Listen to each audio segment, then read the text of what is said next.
பலியை அல்ல, இரக்கத்தையும் தகன பலிகளை பார்க்கிலும் தேவனை அறிகிற அறிவையும் விரும்புகிறேன். பார்த்தீங்களா, ஆண்டவர் எதையா விரும்புகிறாரு?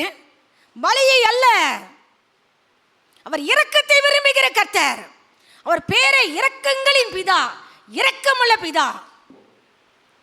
தேவனை அறிகிற அறிவை விரும்புகிறேன். எந்த அறிவு இல்லாட்டாலும் தேவனை அறிகிற அறிவு நம்ம வாழ்க்கையில் இருக்கா? பேதுரு அப்போஸ்தலன் சொல்கிறார், தேவனை அறிகிற அறிவினாலே உலகத்தின் அசுத்தங்களுக்கு தப்பினவர்கள். இந்த உலகத்தின் அசுத்தங்களுக்கு தப்பணும்னா தேவனை அறிகிற அறிவு முக்கியம்.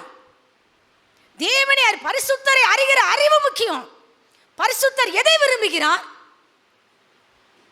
அவர் சிநேகிக்கிறது பரிசுத்தம். அல்லேலூயா.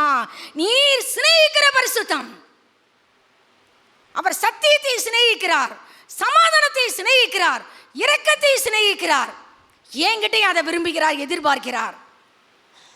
மீகா தீர்க்கதரிசியின் மூலமாய் ஆவியானவர் எழுதி வைத்திருக்கிறார், மனுஷனே நன்மை இன்னதென்று அவர் உனக்கு அறிவித்திருக்கிறார்.